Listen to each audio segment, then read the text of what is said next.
К нам приезжал футбольный эксперт, поставил техническое поражение 3-0 в связи с тем, что мы не могли принять на своем поле игроков. Это интервью тренера футбольной команды «Сунжа» записано летом 2015 года. Тогда стадион Дьяково впервые за его полувековую историю начали частично реконструировать. Данному стадиону около 60 лет. После реконструкции, я думаю, стадион еще прослужит не один десяток лет. Спортивный объект в том году обновили. Основной упор в процессе сделали на укладку нового покрытия футбольного поля, площадь которого превышает стандартные нормы, а также беговой дорожки вокруг поля длиной около 400 метров. Несмотря на отсутствие необходимых условий, стадион Дьяково продолжал играть значительную роль в спортивной жизни республики. Он неоднократно принимал районные и республиканские турниры и состязания. Здесь давали нормы ГТО, проводили чемпионаты по парашютному спорту. Впервые о необходимости полной реконструкции стадиона заговорили, когда Сунжа получила статус города. А это подразумевает изменения не только в названии, но и в инфраструктуре. Летом главой республики было принято решение провести на этом стадионе праздничное мероприятие в честь 250-летия единения Ингушетии с Россией. А городу просто был необходим большой объект, где можно проводить масштабные мероприятия. Так и началось обновление стадиона. В кратчайшие сроки строители с поставленной задачей справились. Средства на празднование были выделены президентом страны из резервного фонда. Часть из них направили на концертную программу и реставрацию стадиона. Так выглядел стадион до реконструкции. Его состояние смело можно было назвать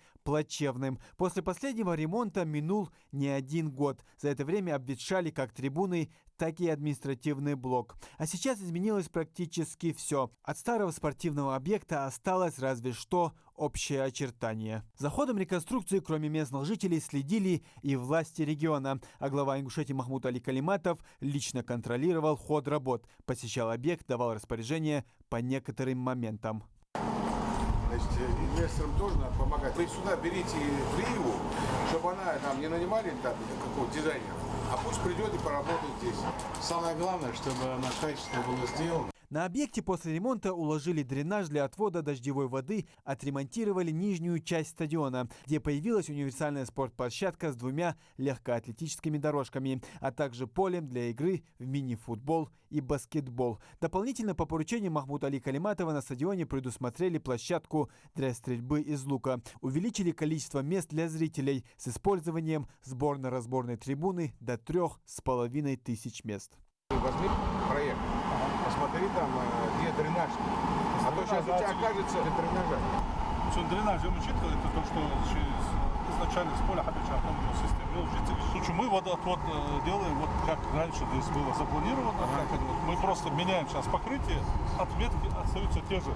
Административный блок, трибуны, спортивные площадки. Новую жизнь вдохнули во все уголки стадиона. Отдельное внимание нужно уделить освещению. Отныне спортивные и праздничные мероприятия можно проводить круглые сутки, благодаря прожекторам, установленным по периметру. Все светильники, все освещение, которое здесь организовано, это вот современные светодиодные источники, которые потребляют мало энергии, и освещенность гораздо у них лучше. То есть для тех, кто будет здесь соревноваться, заниматься, освещение как раз будет очень комфортно. То есть не будет их так, какие-то мертвые зоны, какие-то слепящие моменты, там еще что-то вот связано с этим.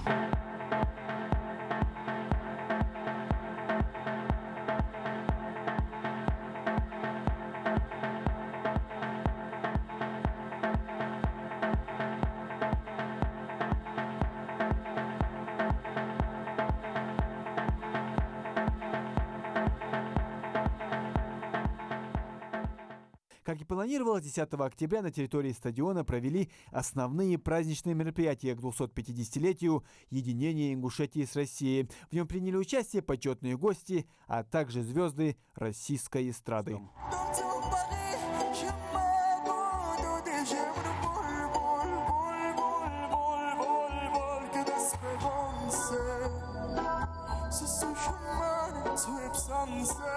Песни все спеты, салюты отгремели. Однако спортивная жизнь стадиона только начинается. Здесь будут проходить спортивные мероприятия республиканского значения, а жители города смогут проводить здесь свой досуг, укрепляя здоровье и дух. Муслим Ганиев, Адам Далаков, Новости 24.